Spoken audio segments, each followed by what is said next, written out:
প্রাণ প্রিয় সিরাজগঞ্জবাসী, ভালো আছেন তো আপনারা? এখন তো স্বাধীন দেশের মানুষ আপনারা। আল্লাহ রাব্বুল আলামিন আপনাকে আমাকে স্বাধীনতার সুফল ভোগ করার সুযোগ দান করেছেন। গত বছর এই সময় মাহফিল করতে গেলে অনেক বাধা বিপত্তি পার হয়ে কথা বলতে হতো। অনেকের অনুমতির জন্য ঘন্টার পরে ঘন্টা দাঁড়িয়ে থাকতে হতো। অনেকেই অনুমতি দেয়নি। সেই দিনটা কি পার হয়ে যায়নি? পার করে দিলেন কে? সেই আল্লাহর নামে শুকরিয়া আসতে হয়ে গেছে। সবাই বলছে আলহামদুলিল্লাহ। নাহমাদুহু ওয়া নাস্তাঈনুহু ওয়া নাস্তাগফিরুহু ওয়া নাউযু বিল্লাহি মিন শুরুরি আনফুসিনা ওয়া মিন সাইয়্যাতি আমালিনা। من يهده الله فلا مضل له ومن يضلله فلا هادي له ونشهد أن لا إله إلا الله وحده لا شريك له الذي أرسله بالحق بشيرا ونذيرا وداعيا إلى الله بإذنه وسراجا منيرا فقد قال الله تعالى في كلامه المجيد وفرقانه الحميد.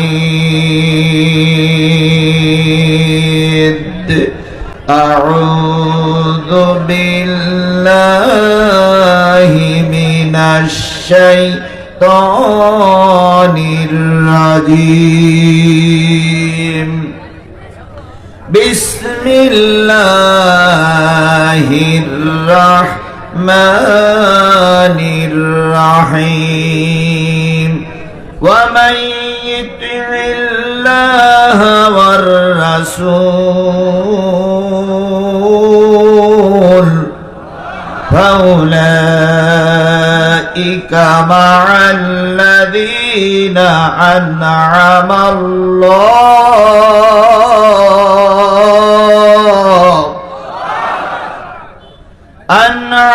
الله عليهم من النبيين والصديقين والشهداء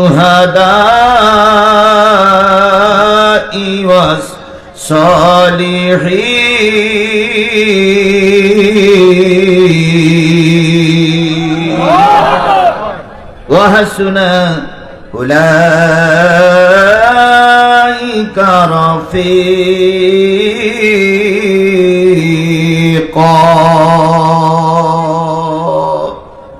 صدق الله المولانا العظيم. إن الله وملائكته يصلون على النبي يا أيها الذين آمنوا صلوا عليه وسلموا تسليما. اللهم صل على محمد وعلى آل محمد كما صليت على إبراهيم وعلى آل إبراهيم إنك حميد مجيد. اللهم بارك على محمد وعلى آل محمد كما باركت على إبراهيم وعلى آل إبراهيم إنك حميد مجيد. لا إله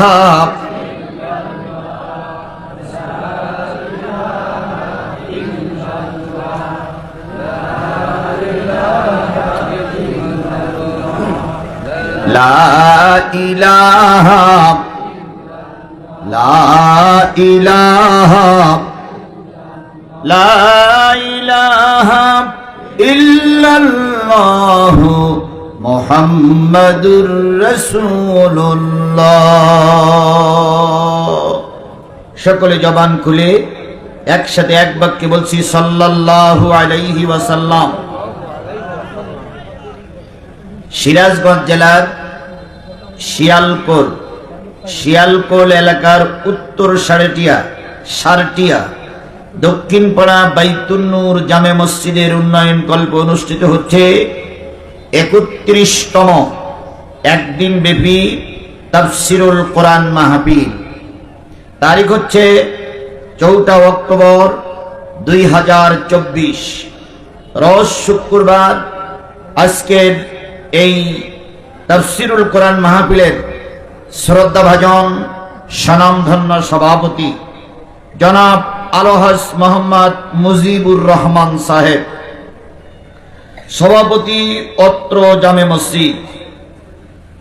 আজকের এই মাহফিলের সম্মানিত দাওয়াতি অতিথিবৃন্দ, বিশেষ অতিথিবৃন্দ, আমন্ত্রিত অতিথিবৃন্দ, আমন্ত্রিত উলামায়ে কেরাম, আমন্ত্রিত মেহমান বৃন্দ, আজকের এই মাহফিলের সম্মানিত প্রধান অতিথি জনাব এস.এম. ফেরদাউস রহমান কুট্টি, বিশিষ্ট ব্যবসায়ী ও সমাজসেবক, প্রধান উপদেষ্টা, উত্তর সারটিয়া দক্ষিণ পাড়া বাইতুন নূর জামে মসজিদ। আজকের এই মাহফিলের অন্যান্য দাওয়াতি অতিথিবৃন্দ আলোচনা করে ধন্য করলেন বিশিষ্ট ইসলামের চিন্তাবিদ, বিশিষ্ট বক্তা, বিশিষ্ট আলোচক হাফেজ মাওলানা মোহাম্মদ সাদ্দাম হোসাইন সিরাজি, মুহতামিম শালদাইল দারুল উলুম মাদ্রাসা। আলোচনা করেছেন আমার প্রিয় ভাই, প্রিয় ছোট ভাই, সুললিত কণ্ঠের অধিকারী, বিশিষ্ট ইসলামী চিন্তাবিদ, উদীয়মান তরুণ বক্তা হযরত মাওলানা আব্দুল লতিফ সিরাজি, ইমাম ও খতিব মসজিদুল আল ইজাবা, সয়াদা নগরা, মাসুমপুর, উকিলপাড়া, সিরাজগঞ্জ। আলোচনা করেছেন আরেকজন উদীয়মান বক্তা হযরত মাওলানা ইসমাইল হোসেন সিরাজি, খতিব অত্র জামে মসজিদ সহ মঞ্চে উপবিষ্ট শ্রদ্ধেয় ওলামায়ে হযরত। সম্মানিত ভাই পরিচালক জনাব মোহাম্মদ মোয়াজ্জেম হোসেন, ইন্তেজামিয়া কমিটির পক্ষে বাহের আলী ও আনোয়ার হোসেন সহ সকল অতিথিবৃন্দ, সিরাজগঞ্জ জেলার বিভিন্ন কুঠির থেকে আগত দিনদার, পরেজগার, মুত্তাকি মুসলমান ভাই ও বন্ধুগণ, পদ্মায় অবস্থানরতা শ্রদ্ধাশীলা মা ও বোনেরা, সকলকে নিয়ে আবারও সালাম বিনিময় করছি। আসসালামু আলাইকুম ওয়া রাহমাতুল্লাহি ওয়া বারাকাতুহু।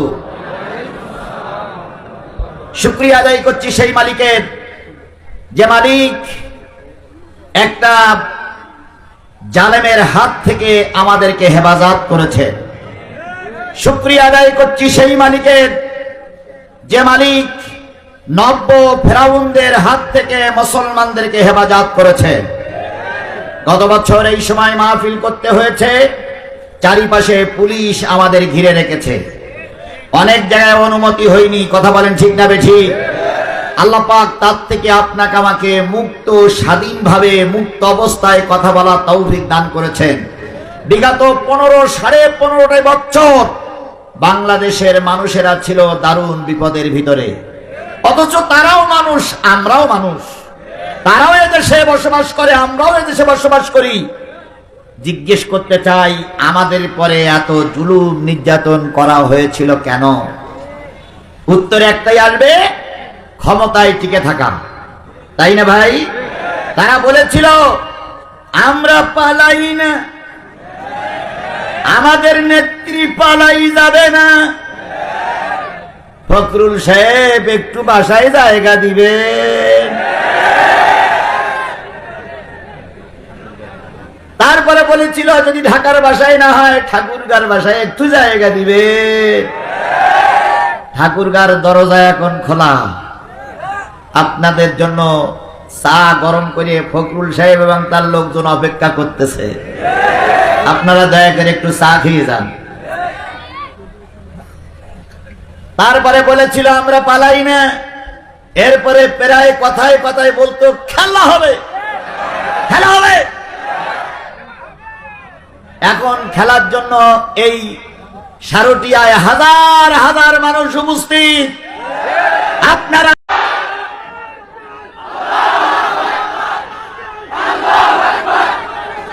কারা কারা কোরআনের মাহফিল বন্ধ করেছিলেন?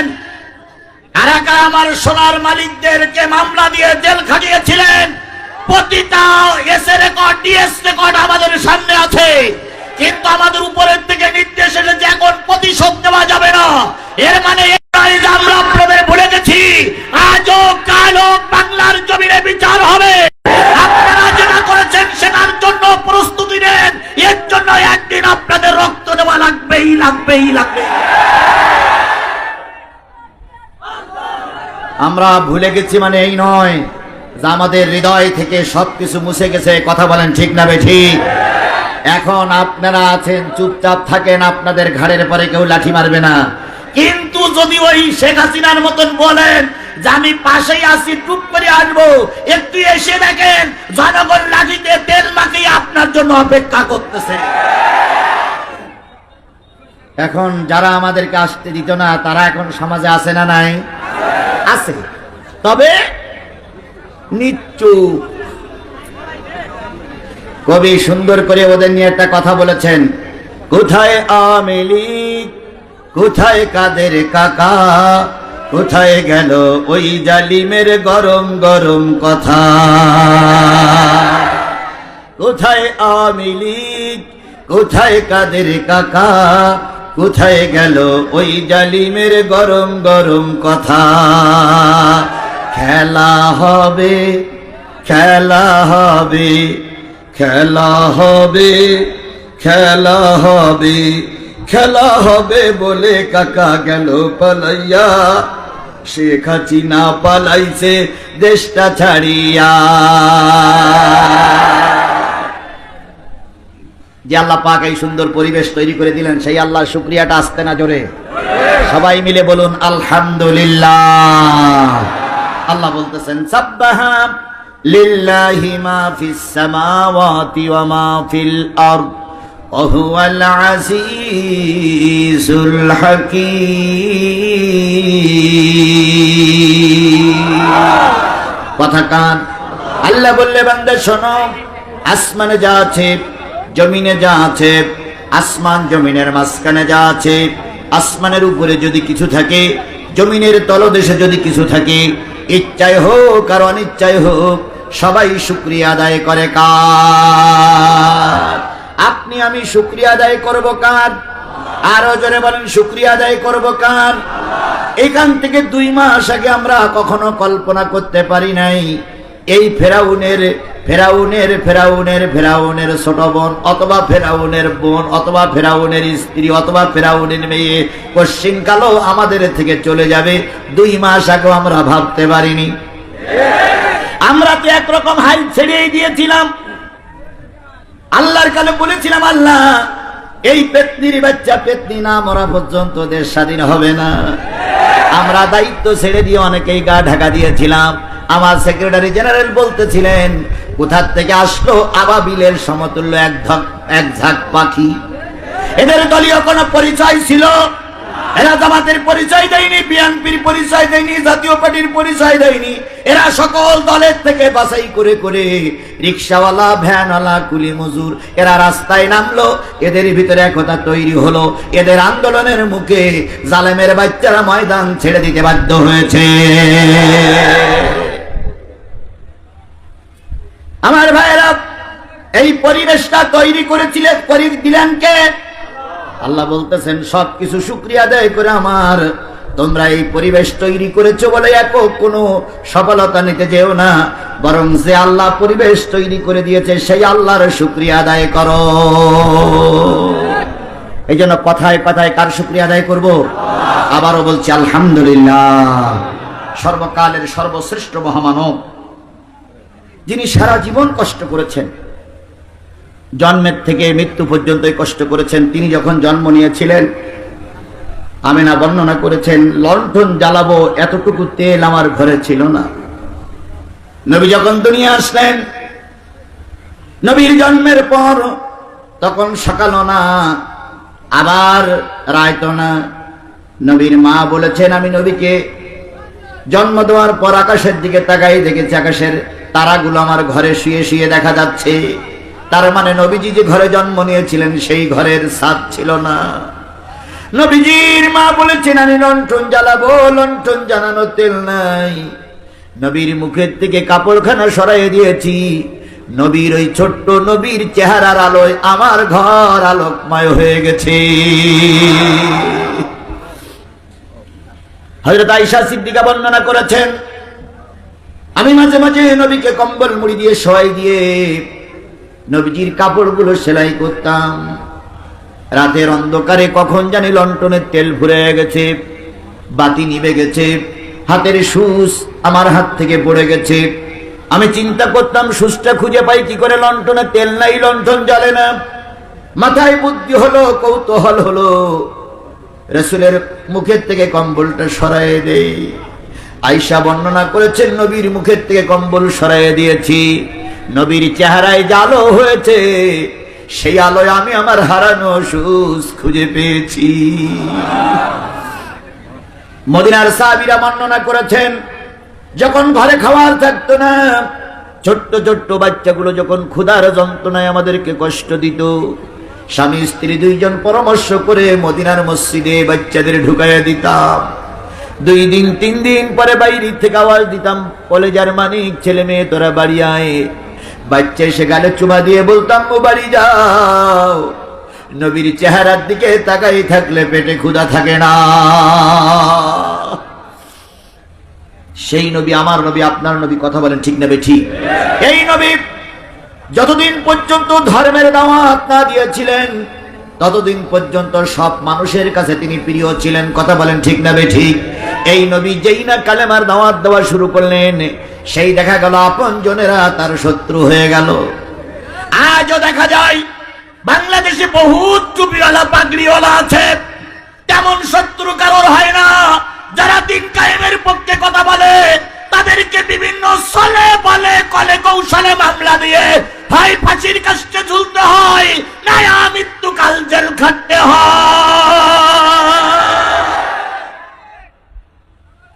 সবাই কলেমা পড়ে, কিন্তু সব কলেমা সরকারের গায়ে লাগে না। কিছু কিছু কলেমার আওয়াজ শুনতে পায় না, শুনতে পারে না। একই কালেমা এক বক্তা দাওয়াত দিতে আসতেছে বিমানে চড়ে, আর একই কালেমা দাওয়াত দিতে আসতেছে আর এক বক্তা, সরকার বাহাদুর অনুমতি দেয় না, কয় ওই বক্তার নামে নিষেধ করা হয়েছে, ওই বক্তা ওয়াজ করতে পারবে না। উনিও কোরআনের কথা বলে, ইনিও কোরআনের দোহাই দেয়, উনিও কালেমার কথা বলে, ইনিও কালেমার কথা বলে। ওনাকে হেলিকপ্টারে করে আনা হয় আর এনাকে পালিয়ে পালিয়ে যেতে হয়। তাহলে বুঝতে হবে ওই কালেমা আর এই কালেমা এক হচ্ছে না। কওমি জগতে, আলিয়া জগতে, খারিজি জগতে, তাবলিগ জগতে অনেক বড় বড় আলেম আছে, কাউকে জেল খাটা লাগেনি। কিন্তু আল্লামা সাঈদীরে মিথ্যা অপবাদ দিয়ে জেলখানার ভিতরে ঢুকে ঢুকে তাকে মেরে ফেলা হয়েছে। এক কালেমা উনিও বলেছেন, ইনিও বলেছেন। আপনারা কালেমা দাওয়াত দিয়ে গোটা পৃথিবীর মসজিদগুলোয় দাওয়াত দেন, একটা বারের জন্য আপনার দাওয়াতের ব্যারিকেড সৃষ্টি হয় না। আর একই কালেমা দাওয়াত আল্লামা সাঈদী দিয়ে 13 বছর জেল কাটে, শেষ পর্যন্ত ইনজেকশন দিয়ে তাকে মেরে দেওয়া হলো। কালেমা তো একটাই, ওনারাও বলে লা ইলাহা ইল্লাল্লাহ, এনারাও বলে লা ইলাহা ইল্লাল্লাহ, কথা বলেন ঠিক না ঠিক? তাহলে এক কালেমার কারণে কারো জেল খাটতে হয়, এক কালেমার কারণে কারো জীবন দিতে হয়, আর এক কালেমার কারণে কারো টাকা হইয়ে বিরাট ভুড়ি নিয়ে ঘুরে বেড়াতে হয়। এক কালেমায় রুটি রুজিয়ার, এক কালেমায় ফাঁসি, এক কালেমায় রুটি রুজিয়ার, এক কালেমায় ফাঁসি। কোন কালেমায় থাকবে তুমি জানাও জগৎবাসী, এক কালিমায়, এক কালিমায় রুটি রুজিয়ার, এক কালেমায় ফাঁসি। নবী যখন দাওয়াতি কাজ শুরু করলেন তখন যারা তার পক্ষে ছিল তারা সব কি হয়ে গেল? বিপক্ষে চলে গেল। আল্লাহ নবী মক্কায় দাওয়াতের পরিবেশ পাইলেন না, হিজরত করে চলে গেলেন তায়েফে। তায়েফে যাওয়ার সময় নবী হাদিস শরীফে আসছে 3 দিন নবীর কোনো খাবার নাই, পেটে খাবার নাই, পরনের কাপড়টা ভালো না, মাথায় তেলের প্রশ্নই ওঠে না। আল্লাহর নবী যায়েদকে নিয়ে বড় আশা নিয়ে তায়েফে চলে গেলেন। এদিকে মক্কার সরকার তায়েফের সরকারের কাছে চিঠি লিখলো, খবরদার যেন মোহাম্মদকে ওই দেশে আশ্রয় দেওয়া না হয়, তাহলে তোমাদের দেশটা কিন্তু এক ঘরে করে দেওয়া হবে। তায়েফের সরকার নবীর সামনে বসলেন। নবীর কথাগুলো শোনার পর তায়েফের সরকার উপহাস করে বললেন যে আল্লাহ পাক আর নবী বানানোর মতন লোক খুঁজে পাইনি, তোমাকেই নবী বানিয়ে দিয়েছে। নবী কষ্ট পাইলেন কিন্তু কিছুই বলতে পারলেন না। তায়েফের সরকারের হাত টেনে ধরে বললেন, ভাই যদি আপনি আমার কালেমা নাও মানেন, দয়া করে আপনি আমাকে মক্কার সরকারের কাছে তুলে দেবেন না, আর আপনার ছেলেদেরকে আমাদের পিছনে লেলাইয়ে দিবেন না। কে কার কথা শুনে? নবী দরবার থেকে বেরিয়ে আসার সাথে সাথেই তায়েফের সরকার বলে দিল যত নবী মারতে পারবা ততই পুরস্কৃত হবা। আজও সেই তায়েফ সরকারের উত্তরসূরিরা বাংলার জমিনে অবস্থান করতেছিল। কথা বলেন ঠিক না ঠিক? এদেরও বক্তব্য ছিল যত হুজুর মারতে পারবা ততই চাকরিতে প্রমোশন পাবা। যত জামাত বিএনপির লোক মারতে পারবা ততই চাকরিতে কি হবে? প্রমোশন হবে। হয়েছে না তাই? হয়েছে না তাই? কোথায় সেই 3 ইঞ্চি হারুন? আমি চিন্তা করি চাকরিতে ঢুকতে গেলে অন্তত 5 ফুট 4 ইঞ্চি 6 ইঞ্চি হওয়া লাগে, কিন্তু এ তো 4 ফুটও না, অথচ চাকরি পেলে কি করে এই 3 ইঞ্চি হারুনের বাচ্চা হারুন?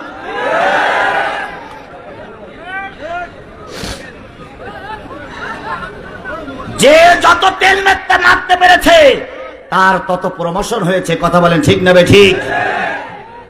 মেম্বারের থেকে যত লোক মারতে পেরেছে সে হয়েছে চেয়ারম্যান, চেয়ারম্যানের থেকে যত মামলা দিতে পেরেছে হয়ে গেছে উপজেলা চেয়ারম্যান, উপজেলা চেয়ারম্যানের যত অত্যাচার করতে পেরেছে তত হয়েছে বিনা ভোটের এমপি।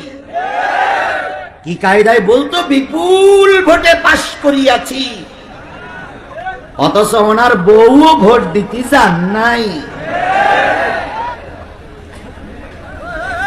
আমার ভাইরা, আল্লাহ নবী সাল্লাল্লাহু আলাইহি ওয়াসাল্লাম যুবকদেরকে লেলাই দিলেন, নবী মারতে পারলে পুরস্কৃত হবে। যুবকেরা পাথর নিল, যুবকেরা পাথর নিল, ঘাড়ে একটা ব্যাগ নিল, লাঠি নিল, নবীর পিছনে লেগে গেল। নবীকে পাগল পাগল বলতে লাগলো আর পাথর মারতে লাগলো। নবী নিজের জামাটা উঁচু করে তায়েফবাসীরে বললেন, ও আল্লাহর বান্দারা, আমি মোহাম্মদ 3 দিন পেটে কোনো খাবার নাই, আমাকে মেরো না, আমি তো এমনি এমনি তোমাদের দেশ ছেড়ে চলে যাচ্ছি। খোদার কসম, জালেমদের হৃদয়ে কখনো মায়া হয় না। কথা বলেন ঠিক না ঠিক? আমার সন্তানদেরকে রিমান্ডে নিয়েছে, ওই আয়না ঘরে রেখেছে, মাসের পর মাস না খেয়ে থেকেছে। আমাদের সন্তানেরা পুলিশের অত্যাচার সহ্য করতে না পেরে পায়ে ধরেছে। পুলিশ ওই পায়ে ধরাটা সুযোগ পেয়ে অনেক পুলিশ বিএনপি জামাতের লোকের গালের ভিতরে পেশাব করে দিয়েছে। অনেক পুলিশ ভাই কারেন্টের চেয়ারে নিয়ে কারেন্ট শট দিয়েছে। আমি একজন শিবিরের ছাত্রকে জিজ্ঞেস করলাম, বাজান তোমাকে কিভাবে রিমান্ডে দিল? ওই ছেলেটা বলতেছে, হুজুর আমাকে নিয়ে সমস্ত শরীর খুলে ন্যাংটা করে ফেলাইছে, সবার সামনে আমাকে উলঙ্গ করে আমার পুরুষঙ্গে কারেন্ট শট দিয়েছে, দিয়ে বলেছে তুই যেন নতুন আরেকটা শিবির জন্ম দিতে না পারিস, এই জন্য তোর যৌন ক্ষমতা শেষ করে দিলাম। আজকে কোনো কথা আমরা ভুলিনি, অতীতের ইতিহাস আমাদের সব মনে আছে। আল্লাহ নবীর পাথর মারতে শুরু করলো। নবী জামাটা উঁচু করে বলতে, ও তায়েফবাসী, আমার গায়ে শক্তি নাই, আমাকে পাথর মেরে মারা লাগবে না, আমি চলে যাচ্ছি। কিন্তু কে কার কথা শোনে? পাথর যখন বৃষ্টির মতন পড়তেছিল, নবীজি বললেন, যায়েদ, 2 জন একসঙ্গে মারা যাবে না, একটু পিছনে সরে যাও। যায়েদ নবীকে চুমা দিয়ে বলেন, ইয়া রাসূলুল্লাহ, বিপদে আপনাকে ফেলাই রেখে আমি চলে যাব না, যেতে পারি না। নবী বললেন, যায়েদ, আমি জানি তুমি যাবে না, তারপর অনুরোধ করতে যে পিছনে শুনে যাও, তোমার নবী মারা গেলে শনাক্ত করার মতন একজন লোক অন্তত থাকুক। যায়েদ পিছনে চলে গেলেন। তায়েফের যুবকেরা মারতে শুরু করলো, নবী ভুট হয়ে পড়ে গেলেন। দয়ার নবী তার চেহারার দিকে থাকাইলে ক্ষুধা থাকতো না, সেই নবী কি হয়ে পড়ে গেছে? ভুট হয়ে পড়ে গেছে। কাফেরেরা আবার তুলে দিল। নবী সোজা হয়ে দাঁড়াতে পারে না, আবার পাথর মারতে শুরু করলো। নবী কাঠ হয়ে পড়ে গেছে। নবীকে আবার সোজা করে দিল। নবী আবার সোজা হয়ে দাঁড়ালো, আবার মারতে শুরু করলো। এক পর্যায়ে নবীর আর কোনো জ্ঞান নাই। তাই ফের যুবকেরা পাথর মারতে শুরু করলো। পাথরের স্তূপের নিচে আমার নবী চলে গেলেন।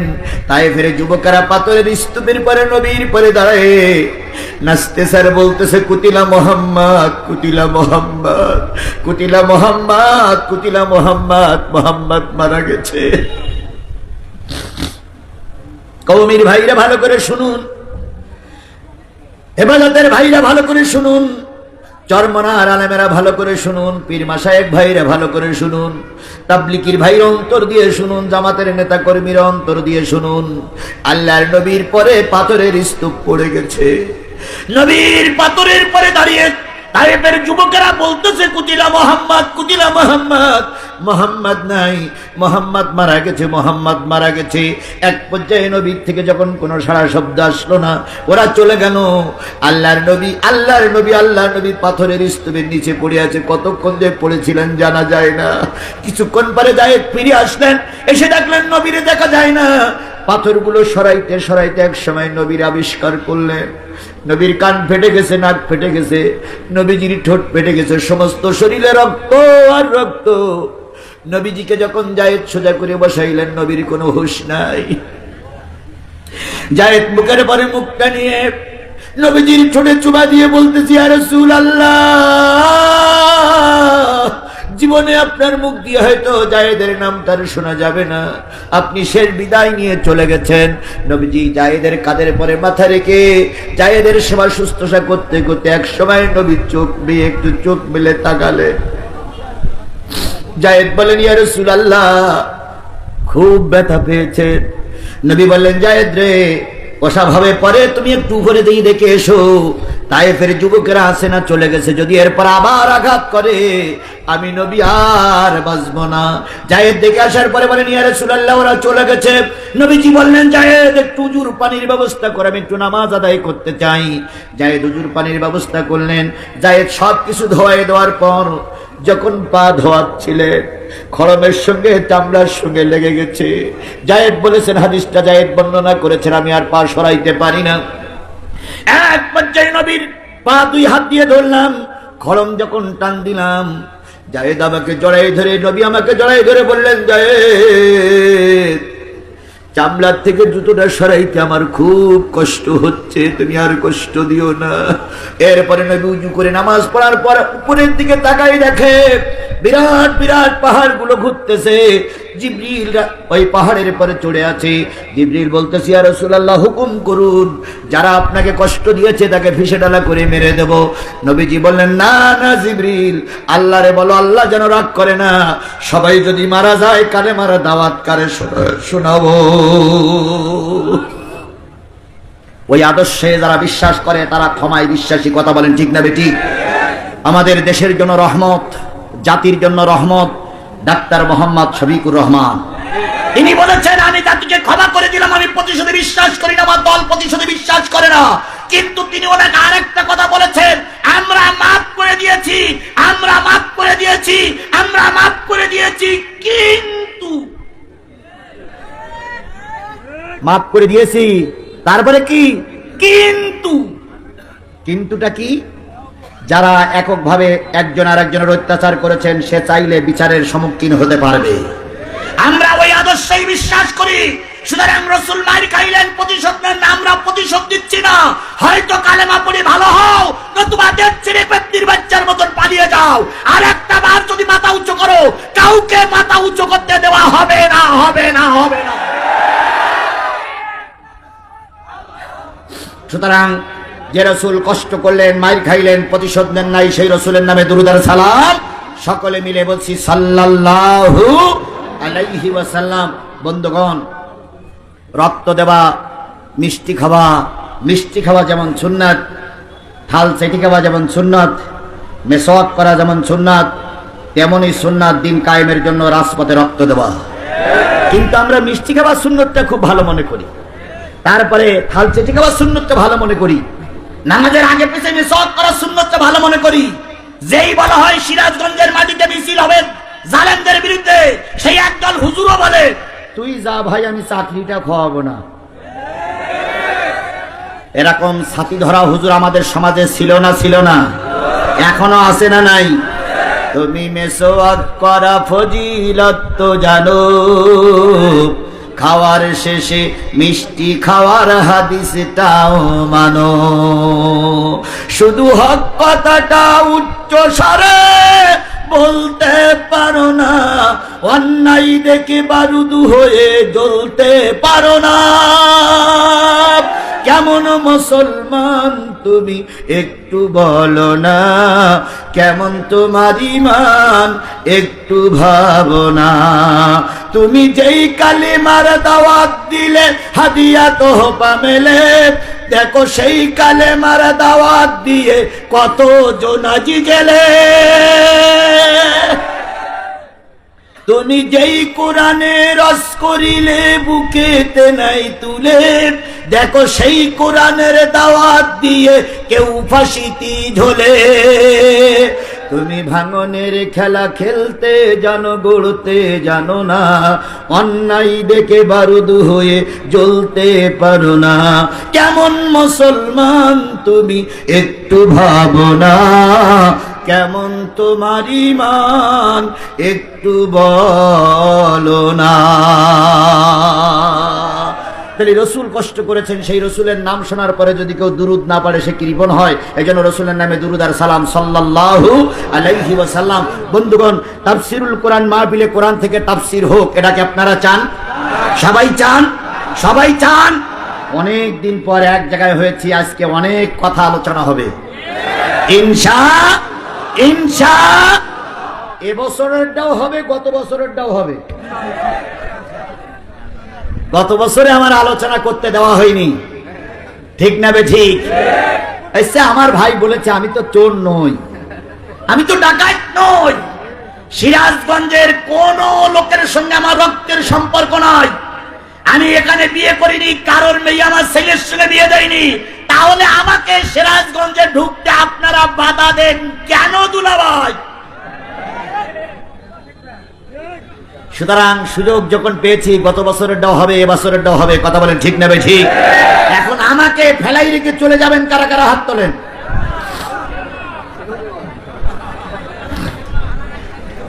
থাকবেন তো সবাই? না, সারা রাত থাকার সুযোগ নাই। সেটা হলো আপনারা বসে আছেন চেয়ারে, নিচে কাদা, আবার এক্ষুনি যদি এক ঝলক বৃষ্টি আসে তাহলে যে যার মতন পালা পালা পালা। সুতরাং আমরা আল্লাহর কাছে বলতেছি, আল্লাহ তুমি বৃষ্টি দাও, অন্তত আমাদের মাহফিলটা শেষ করার মতন সুযোগ দাও। আলেমদের ওলিদের দোয়া অনেক সময় কবুল হয়। কথা বলেন ঠিক না বে ঠিক? আল্লামা সাইদি বলেছেন, উত্তর গগনে কালো মেঘ জমেছে, অমাবস্যার আধারের কি বলে ঘন ঘটা লক্ষ্য করছি। কথা বলেন ঠিক না বে ঠিক? আমি চিন্তা করি আল্লাহ কিভাবে তিনি বলেছিলেন।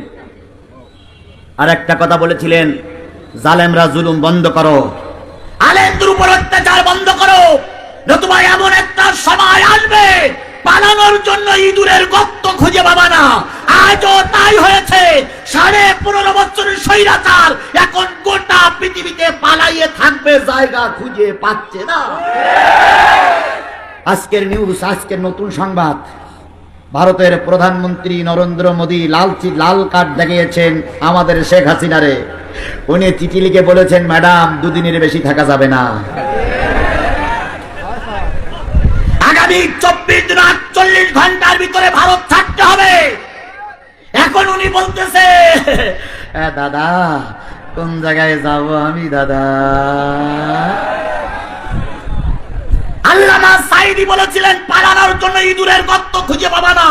আমি এতদিন মনে করতাম আল্লামা সাইদির সেই কথাটা মনে হয় সত্য হবে না, ইঁদুরের জন্য পালানোর গর্ত জায়গা হবে না, অন্তত ভারত তো তারা জায়গা দিয়েছে। কিন্তু আজকে এই সংবাদ আসার পরে আমার 100% বিশ্বাস হয়েছে আল্লামা সাইদির কথা 100% সত্যে পরিণত হয়ে চলেছে। গোটা বিশ্বে, গোটা পৃথিবীতে পালানোর জন্য একটা জায়গাও আর খুঁজে পাওয়া যাচ্ছে না। বাধ্য হয়ে হয়তো ম্যাডামকে আবার বাংলায় ফিরে আসতে হবে।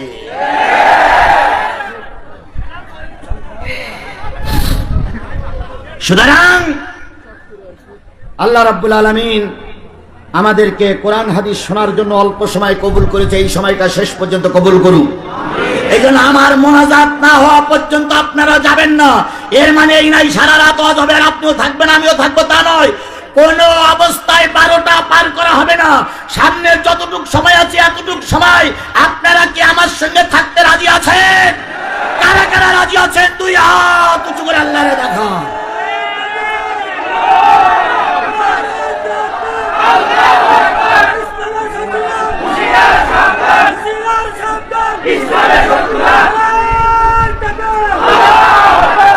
হাত কারে দেখাইছেন?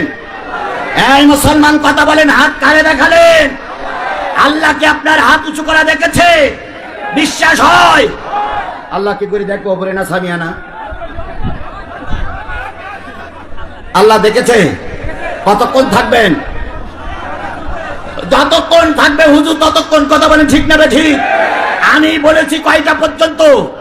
যদি আকাশ ঠিক থাকে, যদি পানি না হয়, আমি 12টার দিকে মোনাজাত করবো। আমার এখানে 11টা বেজে 5 মিনিট হয়েছে। আলিয়ার সময় আছে কয় মিনিট? এই 55টা মিনিট। ঝড় আসুক, বন্যা আসুক, বাধা আসুক, বিপত্তি আসুক, যত ভালো লাগুক আর খারাপ লাগুক, ময়দান ছেড়ে চলে যাওয়া যাবে না। আল্লাহ আমাদের এই 55টা মিনিট 1 ঘন্টা ময়দানের জন্য কবুল করুক। সকলে বলেন আমিন। আরো জোরে আমিন, আরো জোরে। গত বছর সব কিছু কমপ্লিট হয়ে গেছিল, বক্তারও কিছু টাকাও দেওয়া হয়েছিল। একদিন আগে কি 2 দিন আগে মাহফিল বন্ধ হয়ে যায়। পোস্টারিং করা, মাইকিং করা, সবকিছু করা শেষ, বন্ধ হয়ে যায়। গত বছরের খরচ ওনারা মাথায় করে নিয়েই ঘুরতেছে। এবছর এই বৃষ্টির ভিতরে মাহফিলটা দিয়েছে। 2 বছরের খরচ করতে যেয়ে প্রায় 4 লক্ষ টাকা ওনাদের খরচ। ওনারা যা কালেকশন করেছেন, যা তুলেছেন, কিছু ঋণ আছে, ওনারা ঋণ থেকে মৃত্যুবরণ করুক, এটাকে আপনারা চান? তাহলে ওনার ওই ঋণটা পরিশোধ করার জন্য, ওনাদের ঋণটা পরিশোধ করার জন্য গত বছর হইলে আমি 10টা টাকা চাইতাম। 2 বছরের ঋণ পরিশোধ করার জন্য দয়া করে 20টা টাকা ওনাদেরকে সহযোগিতা করতে হবে, যাতে করে ওনারা ঋণ থেকে মাপ পেয়ে যায়। আপনারা কি 20টা টাকা পকেটে আছে? 20টা টাকা দেওয়ার জন্য প্রস্তুত আছেন? 20 টাকা কার পকেটে আছে? হাত তোলেন তো। 20টা টাকা কার পকেটে? হাত তো আছে। যদি টাকা থাকার পরে হাত না তোলেন আমি দেখতে পাবো না, কিন্তু ফেরেশতা দেখতেছে, হাত দেখতেছে, আল্লাহ দেখতেছে ভাই। এই জন্য দয়া করে হাত সবাই পকেটে দেন। যারা যারা হাত উঁচু করেছিলেন সবাই পকেটে দেন। 20টা টাকা বের করেন। 20 টাকা, মাত্র 20, 30, 40, 50, 100, 200, 500, 1000, 2000, 5000, 10000, 50000, 1 লাখ, 4 লাখ, 5 লাখ, তবে 20 টাকার নিচে যেন কারণ না হয়। ছেলেরা যাচ্ছে, ছেলেদের কাছে যাবেন। জি ব্যাগ, হ্যাঁ ব্যাগ, হ্যাঁ হলুদ ব্যাগ, হলুদ ব্যাগে দেন, হলুদ ব্যাগে দেন, হলুদ ব্যাগে দেন। কেউ হলুদ ব্যাগে ছাড়া অন্য ব্যাগে দিবেন না। অনেকে আবার পকেট থেকে সবুজ ব্যাগ আনতে পারে। দয়া করে হলুদ ব্যাগ দেন, হলুদ ব্যাগে দেন। আর মা বোনদের কাছে, মা বোনদের কাছে চলে গেছে হলুদ ব্যাগ, ওটাও হলুদ ব্যাগ। মা বোনদের কাছে চলে গেছে হলুদ ব্যাগ, ওখানেও হলুদ ব্যাগ দিবেন। আমার পক্ষ থেকে আমি 500 টাকা দিয়ে সহযোগিতা করলাম। আমার প্রিয় সাথী সিরাজগঞ্জের আমার সবচেয়ে আপনজন, সবচেয়ে নিকটতম বন্ধু আব্দুল হান্নান ভাই দিলেন 2000 টাকা। 500, 500, 1000, আরো অনেকগুলো টাকা আসছে। মুরব্বী কি সভাপতির পক্ষ থেকে 2500 টাকা, মসজিদের সভাপতি। আল্লাহ সকল ভাই উঠবেন না, উঠলে কিন্তু তার কালেকশনের ক্ষতি হবে। আপনি যদি একান্তই না থাকতে চান, আমি আপনাকে জোর করে রাখবো না, তবে কালেকশনের পরে যাবেন। কালেকশন চলাকালীন অবস্থায় দয়া করে যাবেন না। মসজিদটার ক্ষতি করবেন না, মসজিদটার ক্ষতি করবেন না। আপনি যদি কালেকশন চলা অবস্থায় ওঠেন অথবা চলে যান, আপনি মসজিদের ক্ষতি করে যাচ্ছেন। দয়া করে বসুন, একটু বসুন, একটু বসুন। যদি চলে যেতেই হয় কালেকশনের পরে যাবেন, একটু বসুন। এখানে অনেকগুলো টাকা। কত? সিরাজগঞ্জ জেলা BNP secretary, union BNP secretary নাম কি? Nur Alam Munshi, union BNP secretary দিলেন 5000 টাকা। যারা বলেন মারহাবা। ওনারাও আমাদের আন্দোলনের সাথী, ওনারা দীর্ঘদিন আমাদের সঙ্গে আছে। আল্লাহ ওনাদের কবুল করুক, আমাদের কবুল করে। আর একজন দিলেন 500 টাকা। আল্লাহ সবাইকে কবুল করুক, আল্লাহ সবাইকে কবুল করুক। 10,000 জিএম আশরাফ আলী, এবিএম আশরাফ আলী পরিচালক, মা এন্টারপ্রাইজ টঙ্গী গাজীপুর, উনি দিলেন 10,000 টাকা। যারা বলেন মারহাবা, লিল্লাহে তাকবীর। লুৎফর রহমান কাশেম আমেরিকা প্রবাসী 3000 টাকা। জোরে বলেন মারহাবা। আরেকজন হ্যাঁ আসাদুল্লাহ 5000 টাকা। আল্লাহ আসাদুল্লাহ দান কবুল করা সহ সকলের দান কবুল করুক, সকলে বলেন আমিন। সহকার প্রবাসী 3000 টাকা। তাড়াতাড়ি ওমর ফারুক 1000 টাকা। তাড়াতাড়ি মাশাআল্লাহ, আল্লাহ সবাইকে কবুল করুক। ভাই ভাই ভাই ভাই এই হলুদ প্যাকেট হই হই রই রই হলুদ প্যাকেট গেল কই? জাহিদুল 500 টাকা। এই হলুদ প্যাকেট বিশা না বিশে বিশা 1000, রেজাউল 1000, শাহাদাত 1500, জায়েদ 500, করিম না শরীফ 1000, রবিউল ইসলাম 1000। আল্লাহ সকলের দান কবুল করে। ও তোমার ডেকোরেশন, তোমার নাম কি? আয়ুব সাউন্ড সিস্টেম ডেকোরেটর এই মাইকলা 500 টাকা। আল্লাহ ও দান কবুল করুক। গ্রামের জামাই আব্দুল্লাহ 1000 টাকা। আল্লাহ সকল দাতার দান কবুল করুক। এবার প্যাকেটগুলো সব জমা দাও। জোরে একটা তাকবীর হবে। নারায়ে তাকবীর, লিল্লাহি তাকবীর। আল কোরআনের আলো। আব্দুর রহিম 2000। তাড়াতাড়ি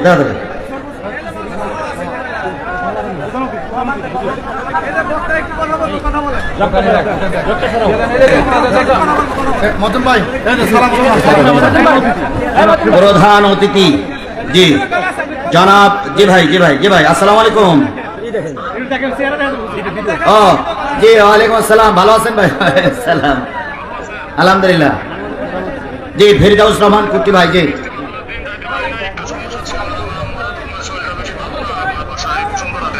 আচ্ছা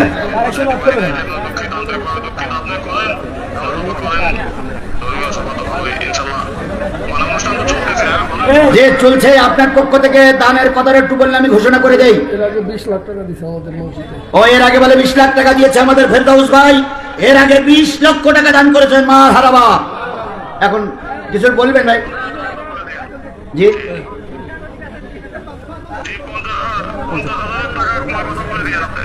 ও আজকের মাহফিলের আপনি দেখেন, জনগণ দেখেন একটু। আজকের মাহফিলের সম্মানিত প্রধান অতিথি 1 লাখ অন্তত 1 লাখ হোক। আমার ভাইরা ঘোষণার একটু পরে আসতেছে। উনি আগে একটু কথা বলে নেন। অ্যাডভোকেট ফারুক 5000 টাকা। জি এই টাকাগুলো সরে নেবেন। আলহাজ ফজলুল হক 1000। ফেরদাউস আজকের মাহফিলের সম্মানিত প্রধান অতিথি জনাব মোহাম্মদ এস.এম. ফেরদাউস রহমান কুট্টি ভাই, উনি 1 লক্ষ টাকা। জোরে বলেন মারহাবা, লিল্লাহি তাকবীর। ফেরদাউস রহমান কুট্টি ভাই 1 লক্ষ টাকা। জোরে বলেন মারহাবা। আল্লাহ ওনার দান সহ সকলের দানগুলো কবুল করুক। আরো জোরে বলেন আমিন, আরো জোরে আমিন, আরো জোরে আমিন। আমার বন্ধুগণ আর নয় কালেকশনের পর্ব শেষ। এবার আমরা কোরআন থেকে আলোচনা করতে যাচ্ছি। বন্ধুগণ অনেক কষ্ট করে, অনেক পরিশ্রম করে, অনেক দিন পরে এক জায়গায় হয়েছি। কি শোনার জন্য? এই মুসলমান কথা বলেন, কি শোনার জন্য? আমরা যারা কোরআন শুনতে এসেছি এই মাজলিসের 1 2 3 4 চারটা ভাগের থেকে 4 জন লোক হাত তুলবেন যে হুজুর আল্লাহ যেন মরার পরে আমার দোজখে দেয়। আল্লাহ মরার পরে আপনার দোজখে দেখ, এটা কি আপনারা চান? জোরে বলেন চান? সবাই মরার পরে কোথায় যেতে চান? বিচারের পরে কোথায় যেতে চান? কারা কারা জান্নাতে যেতে চান একটু হাত তুলে দেখান তো। আল্লাহু আকবার। হাত নামান। এবার আনোয়ার হোসেন 2000। এবার যদি কেউ দেয় লিখে রাখো, পরে বলতেছি আমি, দোয়ার আগে বলবো। তাছাড়া এখন আর কালেকশন করতে গেলে হবে না। বন্ধুগণ আমার আজকে আলোচনার বিষয় হলো জান্নাতে যেতে চাই যারা, তারা কাদের সাথে থাকবে? কাদের সঙ্গে আমরা জান্নাত যেতে চাই? আল্লাহ বলতেছেন ওয়ামাইতিল্লাহ ওয়ার রাসূল فأولئك مع الذين أنعم الله عليهم من النبيين والصديقين والشهداء والصالحين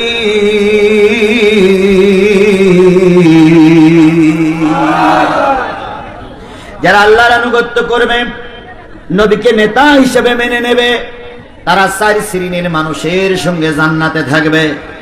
কয় শ্রেণীর মানুষ? এই মুসলমান কথা বলেন, কয় শ্রেণীর মানুষের সঙ্গে জান্নাতে থাকা যাবে? তাহলে বোঝা গেল জান্নাতি মানুষ হলো 4 শ্রেণীর মানুষ জান্নাতি। তার ভিতরে একটা হচ্ছে মিনান নাবিয়িন, আল্লাহর নবীরা সব জান্নাতি। সব নবীরা কি? এই কথা বলেন, সব নবীরা কি? কোন নবী দোজখে যাবে এমন কোন ওয়াজ পৃথিবীতে কোন হুজুর বলেছে? কোন হুজুরের কাছে শুনেছেন যে একজন নবী দোজখে যাবে? বলেছে কেউ? সুতরাং সব নবীরা জান্নাতি। আপনারা কি নবীদের সঙ্গে জান্নাতে যেতে চান? নবীদের সঙ্গে জান্নাতে যেতে চান?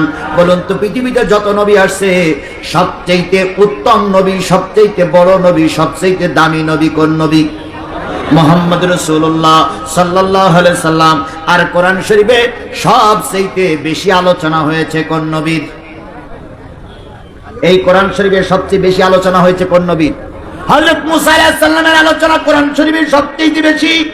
অথচ আমার নবী আলোচনা যে নাই তা নয়, আমার নবীর চাইতে মুসা নবীর নাম কোরআন শরীফে বেশি। এইজন্য আল্লাহ পাক বলেন, তোমরা যদি জান্নাতে যেতে চাও, তোমরা নবীদের সঙ্গে জান্নাতে যাবে। আর নবীদের সঙ্গে জান্নাতে যেতে গেলে 2টা গুণ আপনার অর্জন করা লাগবে। কারণ সব নবীদের 2টা গুণ, সব নবীদের ভিতরে 2টা গুণ বিদ্যমান ছিল। 1 নম্বর গুণ, কোন নবী দাড়ি কাটেন নাই। কোন নবী দাড়ি কাটি নাই। আচ্ছা বলেন তো, একজন নবীর নাম বলেন তো, সেই নবীর মুখে দাড়ি ছিল না? এরকম কোন নবী পৃথিবীতে এসেছিল? তাহলে সব নবীরা ছিল দাড়িওয়ালা। আমাদের দেশে দাড়িওয়ালা, টুপিওয়ালা, পাগড়িওয়ালা পাওয়া যায়, পাগড়িওয়ালা আলেম পাওয়া যায়, টুপিওয়ালা আলেম পাওয়া যায়। আবার এমন কিছু পীর আছে যে পীরের মুখে দাড়ি থাকে না।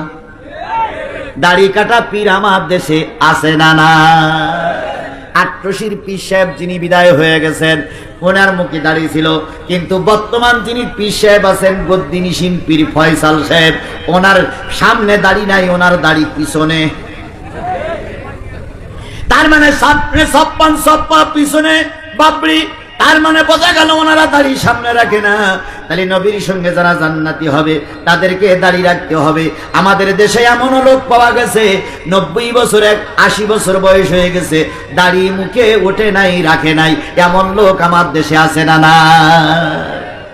মাননীয় প্রধানমন্ত্রী, মাননীয় বলতে আমার ঘৃণা লাগে, তারপরে অনেকেই বলেছে মাননীয় প্রধানমন্ত্রী। প্রায় শোনা যেত উনি 5 ওয়াক্ত নামাজি, তাই শোনা যেত না? আবার উনি তাহাজ্জুদ নামাজও পড়ে। আর আমাদের দেশের পাতি নেতারা বলতো, আমার প্রধানমন্ত্রী ঘুমের থেকে উঠেই যায় নামাজ খোঁজে, কোরআন তেলাওয়াত না করে কাজ শুরু করে না। কি করব আমরা তাই বিশ্বাস করতাম। কিন্তু বিশ্বাসটা ভেঙে গেল সেই দিন যেদিন ম্যাডামের বাড়ি সবাই দখল করলো। দখল করে সব কিছু খুঁজে পাওয়া গেল, কিন্তু জায়নামাজ আর কোরআন শরীফ খুঁজে পাওয়া গেল না। অথচ মদের বোতল পাওয়া গেছে। আর একটা জিনিস পাওয়া গেছিল ভাই, এটা আমি এই জনগণের সামনে বলতে পারুম না ভাই, ওটা পরে একদিন আমার কাছে ফোনে শুনে দিয়ে। 80 বছরের বুড়ি, তার বাড়ি যদি ওই মাল পাওয়া যায়, তাহলে বুঝি যাবে কত চরিত্রবান আম্মা ছিল আমাদের।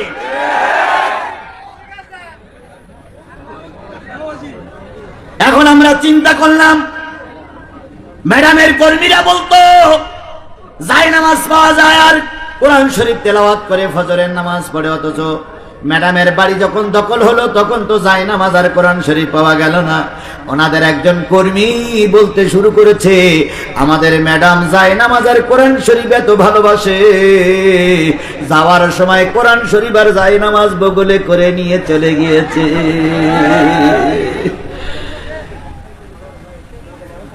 মিথ্যার একটা শেষ থাকে। এদের মিথ্যা কথা দেখে, এদের মিথ্যা কথার ভাত দেখে ইবলিস শয়তান পর্যন্ত এদেশ থেকে পালিয়ে চলে গেছে। আর যাওয়ার সময় টেলিফোন করে বলে গেছে, জিহাদি আমি এখন আমেরিকায় যাচ্ছি, এই শয়তান মারা যাওয়ার পরে তাই আসবো। হায় রে ইবলিসের বাচ্চা ইবলিস, সিরাজগঞ্জে কতগুলো লোক যে তোমাদের ভোট দিতে আমাদের জানা আছে, কথা বলেন ঠিক না বে ঠিক?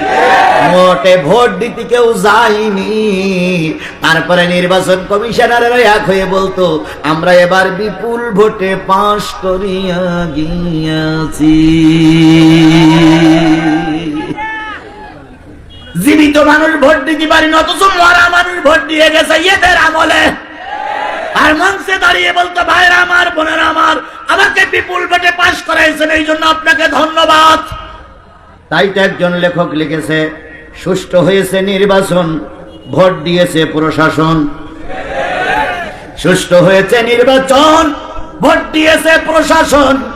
তাকিয়ে তাকিয়ে দেখেছে দেশের 17 কোটি জনগণ। আমাদের কি ভোট দেওয়া লেগেছিল? ভোট না দিয়ে ওনারা পাশ করেছিল। এবার সামনে আসতেছে পরীক্ষা, এবার কিন্তু ভোট দেওয়া লাগবে। ভোট দেওয়ার জন্য আমরা তৈরি, কথা বলেন ঠিক না বেঠিক? তাহলে নবীর 2টা গুণ ছিল, একটা গুণ কোন নবী দাড়ি কাটে নাই, 2 নম্বর গুণ ছিল কোন নবী বেনামাজি ছিল না। এবার আসুন, নবীদের পরীক্ষার আমাদের পরীক্ষা কি এক হবে? জোরে বলেন এক হবে? বলুন তো, নিজামী সাহেবের পরীক্ষা, আল্লামা সাইদির পরীক্ষা, আলী হাসান মুজাহিদের পরীক্ষা, কামারুজ্জামানের পরীক্ষা, আব্দুল কাদের মোল্লার পরীক্ষা, আর আমি আজিজুল ইসলাম জিহাদির পরীক্ষা কি এক? জোরে বলেন এক। কামারুজ্জামানের ফাঁসি হচ্ছে, ভালো করে শোনো মুসলমান, কামারুজ্জামানের ফাঁসি হবে। ফাঁসির রায় হয়ে গেছে। আমাদের প্রিয় শায়েখ কামারুজ্জামান ভাই ফাঁসির ছেলে যাওয়ার জন্য খুব দ্রুতগামীতে পা ফেলতেছেন। শিবিরের একজন কেন্দ্রীয় নেতা তখন জেলখানায়, তিনি শুনেছেন কামারুজ্জামান ভাইয়ের ফাঁসি হবে। তিনি গেলেন শেষ দেখাটা করার জন্য। ওই ফাঁসির ছেলের একটু দূরে দাঁড়িয়ে তিনি সালাম দিলেন, কামরুজ্জামান ভাই আসসালামু আলাইকুম। কামরুজ্জামান ডাইনেও তাকালেন না, বামেও তাকালেন না। জল্লাদকে বলতেছে, জল্লাদ যত তাড়াতাড়ি পারো তুমি আমাকে ফাঁসির ছেলের সামনে নিয়ে যাও। ফাঁসির ছেলের সামনে নিয়ে যাওয়া হলো। গলায় যখন ফাঁসির মালাটা ঝুলবে, কালো কাপড় দিয়ে যখন মুখটা বেঁধে দেবে, তখন ওই কামরুজ্জামান ভাই জল্লাদের হাতখানা ধরে বলতেছে, জল্লাদ যেই ভাই আমাকে সালাম দিয়েছে ওরে যেয়ে বলো কামরুজ্জামান তোমার সালামের জবাব দিয়েছে, তোমার সালামটা শুনেছে, তোমার সালামের জবাব দিয়েছে।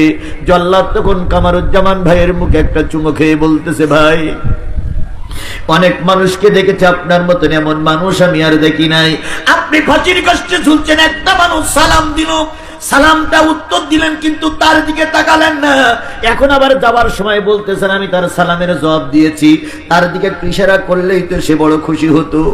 কামরুজ্জামান ভাই বলতেছে, ও আমার জল্লাদ ভাই, আমার ফাঁসির রায় হয়ে গেছে। আমি এখন আল্লাহর সঙ্গে দেখা করার জন্য নবী আমাকে জান্নাতের সিঁড়িতে হাত উঁচু করে ডাকতেছে। আমি যেটা দেখতেছি ও ভাই তো সেটা দেখে না। আমি যদি ওর সালামের জবাব দিতে যেয়ে মনের ভিতরে একটু দুনিয়ার মায়া এসে যায়, আমি ওই ফাঁসির কাজটা ঝুলতে যদি আমার একটু কষ্ট অনুভব হয়, আমার নবীও খুশি হয়ে যাবে। এই জন্য সালামের জবাব দিয়েছি, কিন্তু লোকটার দিকে তাকানোর সময় পাই নাই। ওকে যেয়ে বলিও আমি তার সালামের জবাব দিয়েছি। ও বন্ধু, ওই ইমানদার লোকেরা আর তোমার আমার মতন ইমানদার লোক কখনো এক হবে না।